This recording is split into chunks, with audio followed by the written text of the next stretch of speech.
Au déjeuner de la veille de Noël, ma Phaétane criait « Tu as toujours été un fardeau. Sors de nos vies. » J'ai pleuré en silence, pendant qu'elle jetait mes vêtements sur le trottoir. La semaine suivante, elle a reçu une copie de mon testament. Je suis contente de vous avoir ici. Suivez mon histoire jusqu'au bout et commentez la ville d'où vous m'écoutez pour que je voie jusqu'où mon histoire a voyagé. Le bruit des couverts sur la porcelaine remplissait la salle à manger. C'était la veille de Noël. Je sentais la tension dans l'air épaisse, suffocante, comme des nuages d'orage. Ma fille Anne n'avait pas croisé mon regard depuis mon arrivée.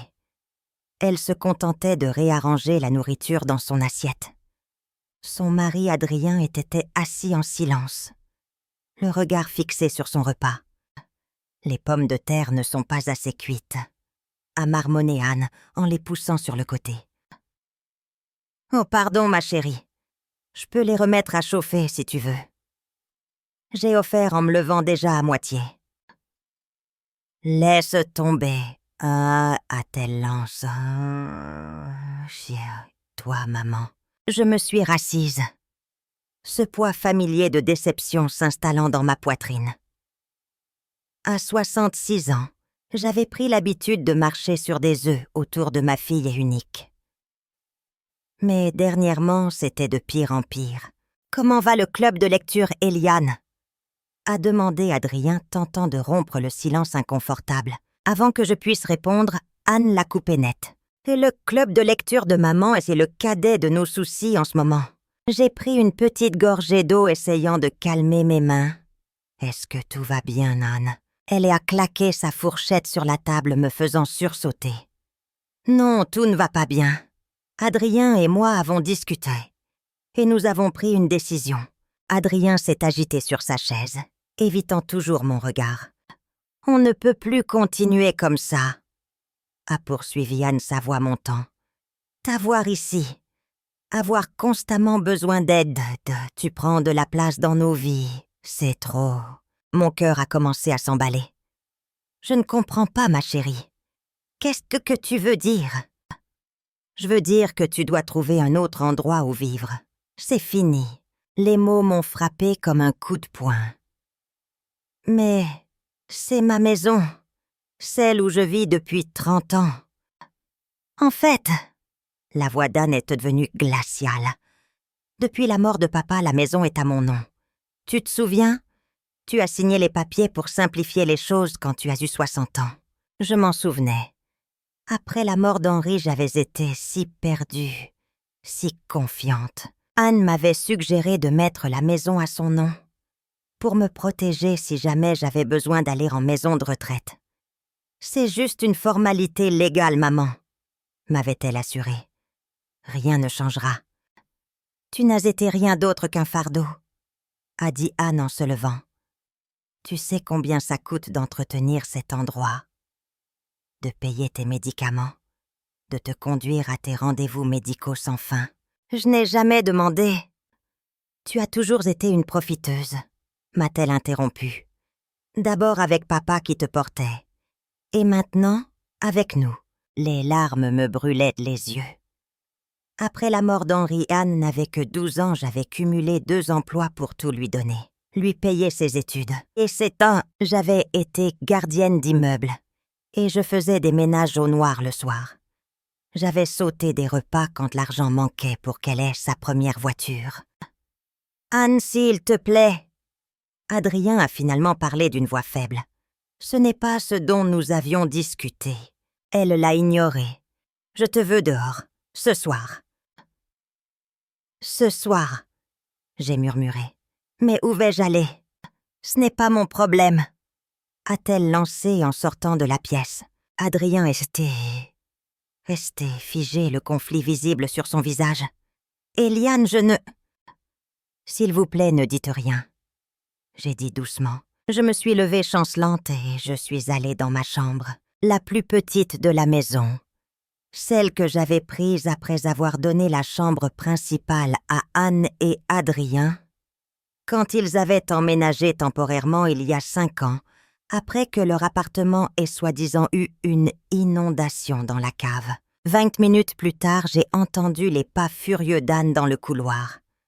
La porte de ma chambre s'est ouverte à la volée.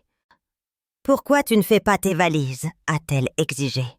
« Anne, pouvons-nous, s'il te plaît, en parler? Je n'ai nulle part où aller. »« Tu as toujours eu une excuse ?» a-t-elle dit en ouvrant brusquement la porte de mon armoire. Elle a attrapé mes vêtements brassés par brassés, en les traînant à travers la maison. Je l'ai suivie horrifiée, alors qu'elle ouvrait la porte d'entrée, et jetait mes affaires sur la pelouse. Nos voisins de l'autre côté de la rue se sont arrêtés pour regarder. « Tu as toujours été un poids mort !» a-t-elle hurlé assez fort pour que tout le monde entende. « Disparais de nos vies, mes chemisiers, mes robes, mes pantalons, des vêtements modestes que j'avais gardés pendant des années, étaient éparpillés sur l'herbe et l'allée. La robe bleue que j'avais portée à l'enterrement d'Henri a atterri dans une flaque près du trottoir. Adrien est apparu sur le pas de la porte, le visage blême. « Anne, arrête ça, les voisins !»« Je m'en fiche !» a-t-elle crié. « Qu'ils voient que tous quel fardeau elle a été !» Je me tenais sur le perron, les larmes coulant en silence sur mon visage. 66 ans, et on me jetait comme une ordure. Madame Sabrina, ma voisine d'à côté, s'est approchée prudemment. « Eliane, avez-vous besoin d'aide, ma chère ?» Anne s'est retournée vers elle furieuse. « Mêlez-vous de vos affaires !» J'ai posé une main tremblante sur le bras de Sabrina. « C'est bon !» ai-je murmuré, même si rien n'allait, alors que le soleil de l'après-midi projetait de longues ombres sur ce qui avait été ma maison. J'ai rassemblé mes affaires éparpillées. J'ai plié chaque vêtement avec soin malgré mes mains arthritiques. Ma vie entière, réduite à quelques sacs de vêtements et d'effets personnels, Adrien m'a aidé à porter mes affaires jusqu'à ma vieille voiture, parlant à voix basse. « Je suis désolée, Eliane. Je n'ai jamais voulu ça. Je lui parlerai quand elle sera calmée. J'ai regardé la maison où j'avais élevé ma fille, où Henri et moi avions construit notre vie. Je l'ai aimée dès l'instant où j'ai su que je la portais. J'ai dit doucement, j'aurais donné ma vie pour elle. Alors que je m'éloignais regardant ma maison disparaître dans le rétroviseur, j'ai senti quelque chose se briser en moi. Mais sous le cœur brisé sous la trahison, une minuscule étincelle s'est allumée. Une étincelle qui allait bientôt devenir quelque chose que ni Anne ni moi n'aurions pu imaginer. Le petit appartement sentait la peinture fraîche et les nouveaux départs. Ce n'était pas grand-chose un T1 dans une résidence modeste pour seniors de l'autre côté de la ville. Mais pour l'instant, c'était un abri. Je me suis assise sur le bord du lit simple, entourée des quelques biens que j'avais réussi à sauver. 3 jours s'étaient écoulés depuis qu'Anne m'avait mise à la porte. 3 jours à m'endormir en pleurant, à sursauter à chaque sonnerie de téléphone, en espérant que ce soit elle, appelant pour s'excuser. « Tu dois manger quelque chose, Eliane !» a insisté Élodie, en posant un sandwich sur la petite table. Mon amie de toujours m'avait recueilli cette première nuit terrible, m'aidant à trouver cet appartement dès le lendemain. « Je n'ai pas faim », ai-je répondu. Élodie s'est assise à côté de moi, sa main ridée couvrant la mienne. « Je te connais depuis 40 ans. Parle-moi. » J'ai pris une profonde inspiration. Je lui ai tout donné, Élodie. Tout. Je le sais, ma chérie. Après la mort d'Henri, j'ai travaillé si dur. 2 emplois, parfois 3 pendant les fêtes. Je ne m'achetais jamais rien de neuf. Pour qu'Anne puisse avoir ses cours de danse et ses jeans de marque ridicules qu'il lui fallait absolument. Élodie a hoché la tête, ses yeux remplis de compréhension. Et maintenant ? Ma voix s'est brisée. Maintenant, elle dit que je suis un fardeau. Elle a tort, dit fermement Élodie. Et au fond, elle le sait. J'ai secoué la tête. Tu n'as pas vu son visage, Élodie. Il y avait un tel mépris. Élodie a soupiré en se levant. Eh bien, il y a quelque chose qu'elle ne sait pas, n'est-ce pas? Quelque chose qui pourrait changer la donne assez rapidement. J'ai levé les yeux brusquement. Je n'en avais jamais parlé à personne d'autre qu'à elle. Il est peut-être temps que tu t'en serves. Marchant vers mon sac à main, j'ai sorti un vieux portefeuille en cuir usé et je l'ai ouvert sur la table. À l'intérieur se trouvaient des relevés financiers des actes de propriété et des dossiers d'investissement. Henri a toujours été prévoyant, j'ai dit doucement en touchant sa signature sur l'un des documents. Quand on lui a diagnostiqué sa maladie, il savait qu'il ne verrait pas la vieillesse. La nuit avant la mort d'Henri, il m'avait fait promettre quelque chose. « Ne parle pas à Anne du terrain », avait-il murmuré. « Pas avant qu'elle soit assez mature pour le gérer. L'argent change les gens, Eliane. Le terrain en question. C'était 2 hectares juste à l'extérieur de la ville près de la Dordogne, qu'Henri avait hérité de son grand-père. À sa mort, cela semblait sans valeur. Juste des champs de broussailles. Mais il y a 15 ans, la ville a commencé à s'étendre dans cette direction. Un centre commercial a été construit à proximité, puis des lotissements. La valeur de notre petite parcelle avait explosé. « Ça vaut combien maintenant ?» a demandé Élodie. La dernière offre était d'un peu plus de 2 millions d'euros. J'ai dit doucement. Élodie a sifflé. Et Anne n'en a aucune idée. Non. Après la mort d'Henri, j'étais tellement concentrée à garder la tête hors de l'eau. Puis, quand elle est devenue plus âgée, elle n'a jamais semblé assez responsable, toujours impulsive avec l'argent, comme ces cartes de crédit qu'elle a explosées à l'université. J'ai hoché la tête. Et les prêts auto, et les urgences, et qui semblaient toujours m'obliger à vider mon livret A. Élodie secoua la tête. Donc toutes ces années, tu as vécu modestement, tout en étant assise sur une fortune. Ce n'était pas une question d'argent, Élodie. Il s'agissait d'honorer les dernières volontés d'Henri, d'attendre qu'Anne soit prête. J'ai fermé le portefeuille, une nouvelle résolution se durcissant en moi. Maintenant, je sais qu'elle ne le sera jamais. L'après-midi même, j'ai rendu visite à mon avocat, maître Nicolas. C'était l'ami d'Henri, il gérait nos modestes affaires depuis des années. Je veux changer mon testament. Je lui ai dit après lui avoir expliqué ce qui s'était passé. Maître Nicolas s'est adossé à son fauteuil, l'air grave. J'ai toujours craint que vous ne mettiez la maison au nom d'Anne et Liane. Je lui faisais confiance, j'ai dit simplement. C'était mon erreur. Il a hoché la tête avec sympathie. Quel changement avez-vous en tête? Je veux que la majeure partie de la succession aille à des œuvres caritatives. Plus précisément des organisations qui aident les personnes âgées, abandonnées par leur famille. L'ironie ne nous a pas échappé. Une petite partie devrait aller au fonds d'études de mon petit-fils Thomas, mais contrôlé par un fiduciaire, pas par Anne. Et pour Anne elle-même, j'ai fait une pause, un montant modeste, mais avec des conditions. Alors que maître Nicolas rédigeait le Nouveau Testament, j'ai senti un poids s'enlever de mes épaules.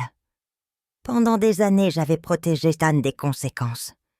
J'avais nettoyé ses dégâts. J'avais pardonné son égoïsme. C'était terminé au Jourdain. J'aimerais qu'une copie soit envoyée à Anne, j'ai dit en signant les documents. Pas les détails complets, juste assez pour lui faire savoir qu'il y a plus chez sa mère qu'elle ne le pensait. Maître Nicolas m'a haussé un sourcil. Vous êtes sûr que c'est prudent? Non, j'ai admis. Mais c'est nécessaire. Ce soir-là, alors que j'arrangeais mes quelques affaires dans l'appartement, mon téléphone a sonné. Je n'ai pas reconnu le numéro. Maman! La voix d'Anne semblait différente, contrôlée, presque douce. J'ai essayé de te joindre. Vraiment? J'ai gardé ma voix neutre même si mon cœur battait la chamade. Nous devons parler. J'ai peut-être surréagi l'autre jour. Surréagi, j'ai répété. Tu as jeté mes vêtements sur la pelouse et tu m'as dit de disparaître de ta vie. J'étais stressée. Tu sais, l'entreprise d'Adrien qui bat de l'aile. Et les dossiers d'inscription de Thomas pour le lycée. Que veux-tu, Anne? J'ai interrompu. Une chose que je faisais rarement, une pause. J'ai reçu quelque chose de l'étude de maître Nicolas aujourd'hui. Ah, la voilà. Ah bon? Maman, je n'avais aucune idée. Pour la propriété. Pour tout ça. Pourquoi tu ne m'as rien dit? Je me suis assise sur mon nouveau lit. Est-ce que ça aurait changé la façon dont tu m'as traitée? Une autre pause. Plus longue cette fois. Bien sûr que oui, tu es ma mère. Je t'aime. Les mots auraient dû me réchauffer, mais ils m'ont laissée froide. 54 ans à l'aimer et à la faire passer en premier. Et c'est seulement maintenant, quand elle apprenait, que j'avais quelque chose qu'elle voulait qu'elle prétendait m'aimer en retour. On devrait en discuter en personne, a-t-elle poursuivi. Pourquoi ne viens-tu pas dîner demain soir? Je vais faire ton rôti de bœuf préféré. J'ai fermé les yeux. Quand étais-je devenu juste un obstacle sur son chemin? Je vais y réfléchir, j'ai dit finalement. Génial, et maman? Je suis vraiment désolée pour eux. Eh bien pour tout. On dit tous des choses qu'on ne pense pas parfois. En raccrochant les mots d'Élodie résonnaient dans mon esprit. L'argent change les gens, en effet. Mais peut-être pas de la façon dont Anne l'espérait, parce que pendant que ma fille pensait qu'elle venait de découvrir mon secret, elle n'avait aucune idée de ce que je préparais vraiment. La maison d'Anne, mon ancienne maison, était exactement la même lorsque je me suis garée dans l'allée. Pourtant, tout avait changé. La lumière du porche s'était allumée, m'accueillant dans un endroit qui m'avait chassée une semaine auparavant. Je suis restée assise dans ma voiture quelques instants, rassemblant mes forces. La porte d'entrée s'est ouverte, avant même que je ne frappe. Anne se tenait là parfaitement coiffée, portant une robe à fleurs que je n'avais jamais vue. « Maman !» s'est-elle exclamée, sa voix dégoulinante de douceur. « Je suis si contente que tu sois venue !» Elle s'est penchée pour me serrer dans ses bras. J'ai rendu l'étreinte avec raideur. « Entre !» m'a-t-elle pressée, me faisant entrer comme si j'étais une invitée d'honneur. La salle à manger était transformée. Des bougies vacillaient sur la table. Le bon service en porcelaine était sorti. Et l'arôme du rôti de bœuf remplissait l'air. Adrien se tenait maladroitement près de la cuisine. Son expression un mélange de honte et de soulagement. « Eliane, dit-il doucement, c'est bon de vous voir. »« Vraiment ?» ai-je demandé simplement. Ses yeux ont fui les miens. Anne est rapidement intervenue. « Thomas, j'ai un ami, il étudie. Il va être tellement déçu de t'avoir manqué. » J'ai hoché la tête même si je soupçonnais que mon petit-fils de 14 ans avait été délibérément envoyé ailleurs pour cette performance. « Je te sers un verre de vin, maman. » a demandé Anne, versant déjà un verre de ce rouge cher qu'elle savait que j'appréciais. « Non, merci. » ai-je répondu. Je préfère garder l'esprit clair ce soir. Quelque chose a brillé dans ses yeux, de l'agacement peut-être, mais son sourire n'a pas vacillé. Nous nous sommes installés à table. Finalement, Anne s'est éclaircie la gorge. « Maman, je veux m'excuser pour la semaine dernière. J'étais sous une pression énorme et je m'en suis prise à toi. C'était impardonnable. » J'ai rencontré son regard. « Et pourtant, te voilà demandant le pardon. » Adrien s'est agité sur sa chaise. « Les familles doivent être restées unies? Tu ne penses-moi pas ?» a poursuivi Anne, posant sa main sur la mienne. J'ai résisté à l'envie de la retirer. « C'est ce que tu pensais quand tu jetais mes vêtements sur la pelouse. » Son sourire s'est crispé. « Maman, s'il te plaît, j'essaye. »« Qu'essaies-tu de faire exactement, Anne ?» Elle a échangé un regard rapide avec Adrien. « Réparer les choses, bien sûr. Te ramener à la maison, là où est ta place. »« À la maison, j'ai répété. Cet endroit a cessé d'être ma maison. au moment où tu as décidé que j'étais un fardeau. Je ne le pensais pas, a-t-elle insisté. C'était juste un égarement momentané. J'ai pris une petite bouchée de rôti. Maître Nicolas m'a contacté. Il m'a dit que tu avais appelé son bureau 5 fois depuis que tu as reçu la copie de mon testament modifié. Les joues d'Anne ont rougi. J'étais inquiète, c'est tout. Découvrir cette propriété, c'était un tel choc. Ouais. Et qu'est-ce la propriété qui t'a choqué? Ou le fait que ta mère, soi-disant dépendante, n'est pas aussi impuissante que tu le pensais? Sa façade s'est légèrement fissurée. Maman, tu ne m'as jamais rien dit.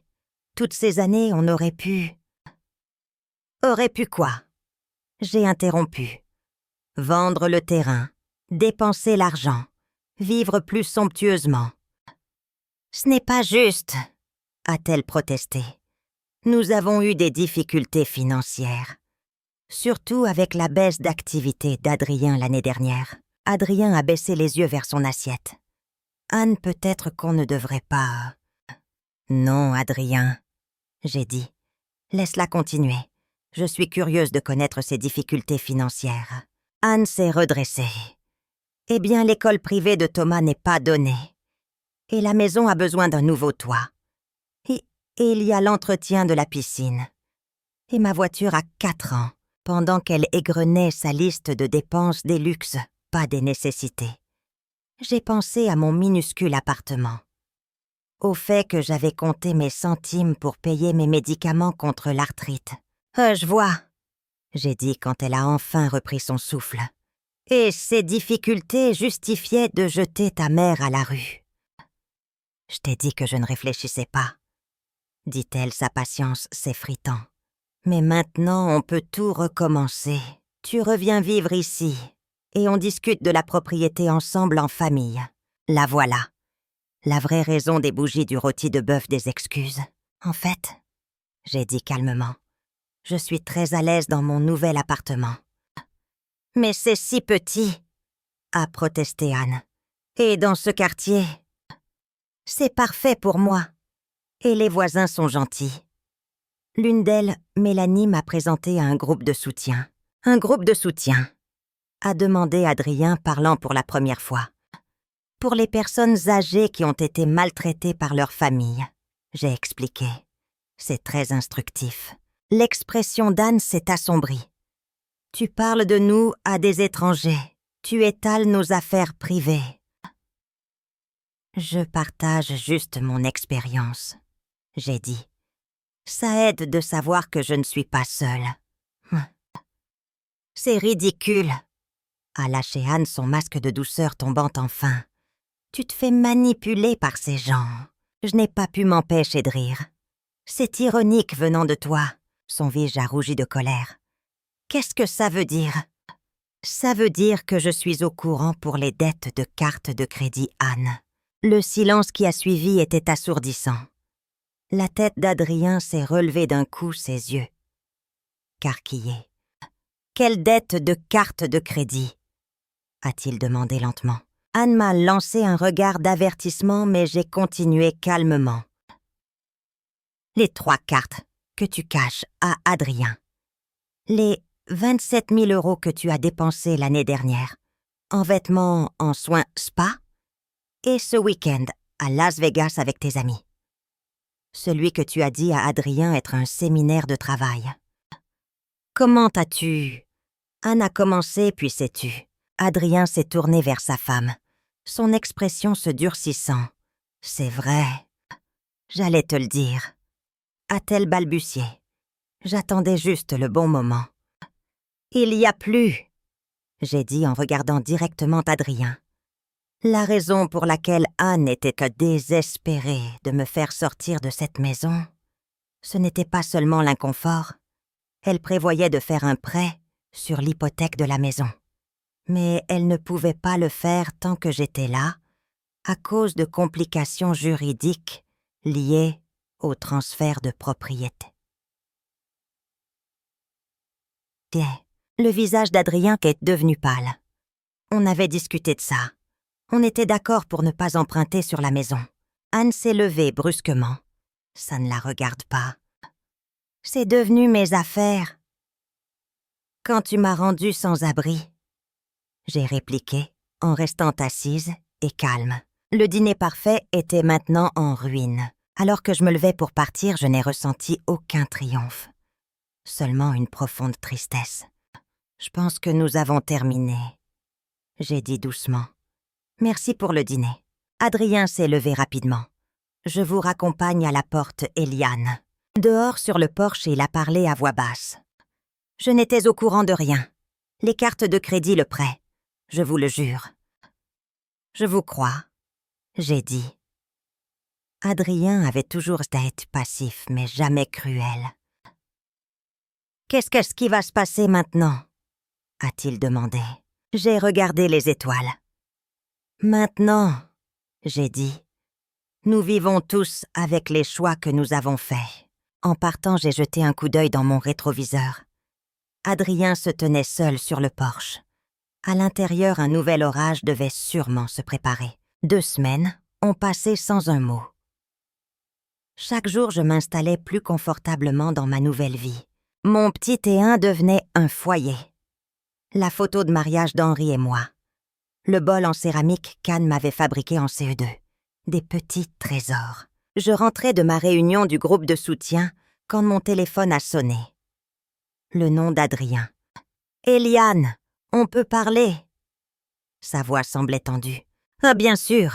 Est-ce que tout va bien ?» Il a laissé échapper un rire sans joie. « Pas exactement.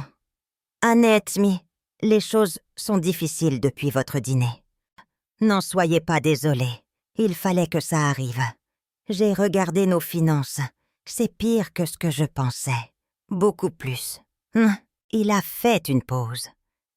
Elle cache des choses depuis des années, Eliane. Pas seulement des cartes de crédit, des prêts personnels. Elle a même pris de l'argent sur le fonds d'études de Thomas. Mon cœur s'est serré. Combien? Près de 8 000 €. Eliane, a-t-il poursuivi? Elle est toujours obsédée par votre propriété. Elle n'arrête pas de dire comment cet argent pourrait tout résoudre. Elle prépare quelque chose. Elle veut contester votre Nouveau Testament. Prétendre que vous n'êtes pas mentalement compétente. Elle parle à un avocat. Oh. Un frisson m'a parcouru, je vois. Je n'approuve rien de tout ça, a-t-il ajouté rapidement. C'est pourquoi j'appelle. Vous devez savoir ce qui se prépare. Merci, Adrien. C'est très honnête de votre part. Après avoir raccroché, je suis restée assise immobile. Puis j'ai passé mon propre appel à Maître Nicolas. Le samedi suivant, j'ai reçu un SMS d'Anne me demandant de la rencontrer pour un café. J'ai choisi un lieu public. Un café bondé en centre-ville. Quand Anne est entrée, je l'ai à peine reconnue. L'apparence soignée avait disparu. Ses cheveux étaient tirés en arrière à la hâte. Des cernes sombres sous les yeux. « Maman, » dit-elle en s'asseyant, « merci d'être venue. » Elle a commandé un triple expresso, ses doigts tapotant nerveusement sur la table. « Adrien et moi avons des problèmes, » dit-elle enfin. « Il est complètement déraisonnable. J'ai bu une gorgée de mon thé. » « De quelle manière ? » « Il est obsédé par nos finances. Il menace de séparer nos comptes. Il a même parlé de divorce. » Sa voix s'est brisée. « Ça doit être...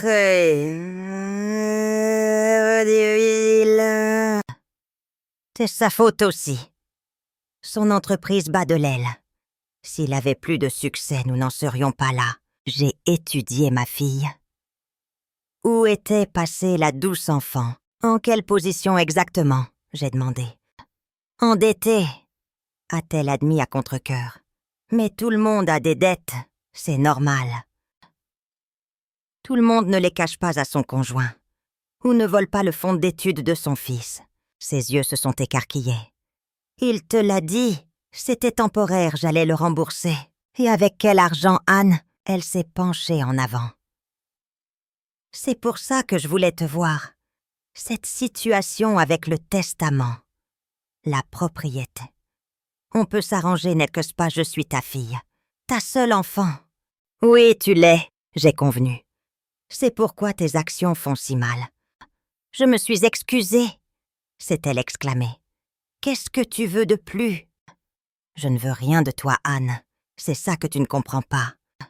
Alors pourquoi sommes-nous ici? Parce que tu l'as demandé. Et parce qu'il est temps d'être honnête. Qu'est-ce que ça veut dire? Ça veut dire que je sais que tu prévois de contester mon testament, de prétendre que je ne suis pas compétente. La bouche d'Anne s'est ouverte, puis s'est refermée. « Adrien t'a dit, » dit-elle d'une voix plate. Il était inquiet. Il n'en avait pas le droit. C'est entre toi et Damoir. Non, Anne. Il s'agit de toi voulant mon argent. De l'argent dont tu ignorais l'existence il y a 2 semaines. Ce n'est pas juste, c'est mon héritage. Et quand ferais-tu payer tes cartes de crédit secrètes, acheter une nouvelle voiture? Tu es cruel. Je suis réaliste. Ton père avait raison de te cacher ça. Tu n'as jamais été responsable. Donc c'est une punition. Non, Anne, c'est moi qui pose enfin des limites, en donnant ce qui devrait être mon héritage à des inconnus. À des causes auxquelles ton père et toi croyons. À l'avenir de ton fils. Et oui, une partie pour toi. Mais avec des conditions. Elle s'est levée brusquement. Ce n'est pas fini. Tu ne peux pas me faire ça. Je ne te fais rien. Je fais des choix concernant ma propre propriété. On verra ce qu'un juge en dira quand ils entendront comment tu as abandonné ta famille. Assieds-toi, Anne. J'ai dit ma voix calme mais ferme. Elle a hésité puis s'est lentement rassise. Pour que tu n'ailles plus loin, tu devrais savoir que Maître Nicolas a tout documenté. Ton soudain changement d'avis après avoir appris l'existence du terrain. Tes dettes, ton projet de contester. J'ai été évaluée par 2 médecins qui peuvent témoigner de ma compétence. Et tes menaces d'aujourd'hui sont enregistrées. Son visage est devenu pâle. Tu bluffes. J'ai fait glisser mon téléphone sur la table. L'écran montrait l'enregistrement en cours. « Tu m'as piégée », a-t-elle murmuré. Je me suis protégée. J'aurais dû le faire il y a des années. Pendant un instant, elle a eu l'air d'une enfant prise la main dans le sac. Puis son visage s'est durci. « Tu crois que tu as gagné. Garde ton fichu argent. Je n'ai pas besoin de toi. » Elle s'est levée. « Adrien me quitte de toute façon. Thomas me parle à peine. Tu es contente maintenant, tu as tout pris. » Alors qu'elle sortait en trombe, me laissant seule, je n'ai ressenti aucune victoire. Seulement une profonde tristesse. Je n'avais rien pris. Elle avait tout perdu toute seule. Ce soir-là, un SMS d'Adrien. « Thomas aimerait te voir. Demain, ça te va. » Pour la première fois depuis des semaines, j'ai senti une lueur d'espoir. Le banc du parc était frais. À 14 ans, mon petit-fils Thomas a été pris entre l'enfance et l'âge d'homme. Adrien était assis à côté de moi, sa posture plus détendue. « Il s'ennuyait de toi, » dit doucement Adrien. Il était furieux quand il a découvert ce qui s'était passé. Il ne devrait pas être au milieu de tout ça. Il n'est plus un gamin. Il voit plus de choses qu'on ne le pense. Eliane, j'ai demandé le divorce. Je me suis tournée vers lui. « Vous êtes sûr? » « C'est ce qui doit arriver. » J'ai réalisé que ce n'est pas un nouveau comportement. C'est qui elle a toujours été. J'ai juste refusé de le voir. J'ai hoché la tête pensant à toutes les fois où j'avais fait le même choix. « Elle n'a pas toujours été comme ça. » J'ai dit doucement. Quand elle était petite, elle était si aimante. Qu'est-ce qui l'a changé? Je me suis posé la question 1000 fois. Peut-être la perte de son père, peut-être ma propre faute. Je l'ai peut-être trop gâtée. Mon Eddie, vous ne pouvez pas vous blâmer pour ses choix, Eliane. Thomas est revenu vers nous en courant. Les canards, j'attends qu'ils en veulent encore. Dis-leur qu'ils en ont eu assez, a répondu Adrien en souriant. On devrait y aller. Ta grand-mère a sûrement des choses à faire. En fait, non, j'ai dit. Voulez-vous venir à mon appartement? Je pourrais faire du chocolat chaud. Le visage de Thomas s'est illuminé. Avec des marshmallows, y a-t-il une autre façon? 1 heure plus tard, mon petit appartement était rempli de rire. Thomas explorait, posant des questions sur les photos. Ses papis Henri maman ne parlent jamais de lui. Oui, il était si excité à l'idée de devenir grand-père. Maman ne parle pas vraiment de toi non plus, dit-il. C'est comme si la famille commençait avec elle. Il m'a regardé. J'ai entendu maman au téléphone l'autre jour. Elle parlait de contester ton testament. Elle disait qu'elle dirait n'importe quoi pour avoir l'argent. Mon cœur s'est serré pour cet enfant. Je suis désolée que tu aies entendu ça. Quand ils sont partis, Thomas m'a serré fort. Je peux revenir demain, j'ai qu'un projet de science. Et papa est nul pour ça. J'ai ri. Bien sûr que tu peux, quand tu veux. Le lendemain matin, on a frappé avec insistance. C'était Anne le visage tordu de rage. « Comment oses-tu » a-t-elle sifflé en me bousculant pour entrer. « Tu les as retournés contre moi. Adrien demande le divorce. Il empoisonne l'esprit de Thomas. Je n'ai retourné personne contre toi. Adrien a pris sa décision, basée sur ce qu'il a découvert. Parce que tu lui as parlé des cartes de crédit, tu as menti à ton mari Anne. Tu as volé le fonds d'études de ton fils. C'était tes choix. » Elle arpentait le salon comme un animal en cage. « Ma vie s'effondre. La banque a appelé. Mes cartes sont bloquées. Je suis désolée que tu souffres. Mais je ne peux pas arranger ça pour toi. »« Tu pourrais, » a-t-elle insisté, sa voix devenant presque suppliante. « Aide-moi, maman. Juste cette fois. Je te rembourserai. » J'ai hésité. L'instinct maternel. Mais je me suis souvenu des vêtements sur la pelouse. Oh non, Nian, je ne te le permettrai plus. Son visage s'est transformé. Fureur froide. Tu le regretteras. Je n'ai pas fini de me battre pour ce qui est à moi. Elle a claqué la porte, me laissant tremblante.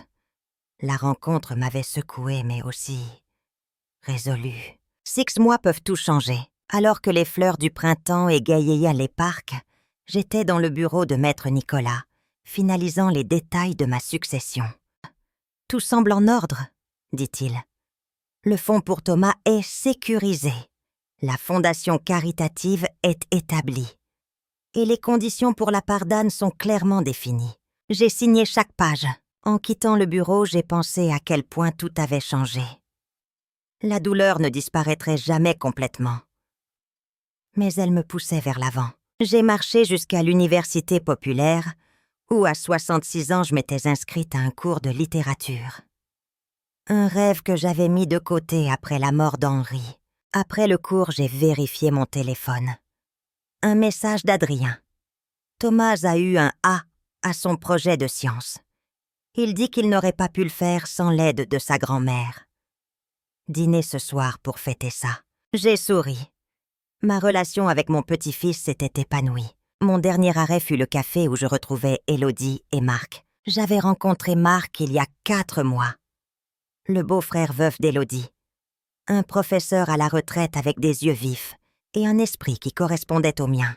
« Tout est réglé », leur ai-je dit. « Le terrain sera bientôt développé.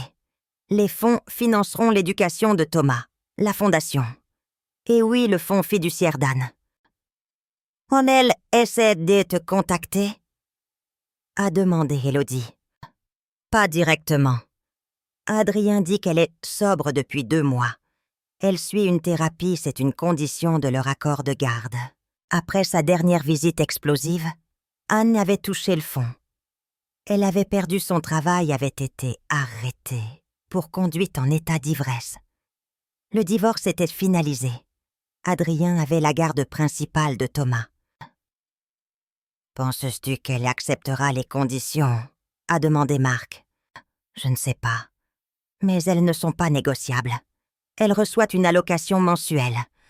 Mais le gros de sa part reste bloqué sauf si elle reste sobre et suit des conseils financiers. C'est de l'amour ferme, mais c'est quand même de l'amour, m'a assuré Élodie. Ce soir-là, alors qu'Adrien, Thomas et moi fêtions la note autour d'une pizza dans mon appartement, mon téléphone a vibré. Un numéro inconnu. « Maman, j'aimerais parler. Quand tu seras prête. » Anne. J'ai montré le message à Adrien. Je répondrai. Mais pas ce soir. Ce soir, c'était la fête. Plus tard, sur mon petit balcon, le téléphone a vibré à nouveau. C'était Marc. Je pense à toi. Dors bien, Eliane. J'ai souri. Puis j'ai regardé le message d'Anne. J'ai composé une réponse. Je suis prête à écouter quand tu seras prête à parler. Un café la semaine prochaine. Quoi qu'il arrive avec ma fille, je l'affronterai selon mes propres termes. La femme qui pleurait sur une pelouse, regardant ses vêtements être jetés, n'existait plus. À sa place se tenait quelqu'un de plus fort, de plus sage, et enfin, de vraiment libre. Maintenant, je suis curieuse de vous savoir, vous qui écoutez mon histoire. Qu'auriez-vous fait à ma place? Avez-vous déjà vécu quelque chose de similaire? Commentez ci-dessous. Et en attendant, je vous laisse sur l'écran final 2 autres histoires qui sont les préférées de la chaîne et elles vous surprendront certainement. Merci d'avoir regardé jusqu'ici.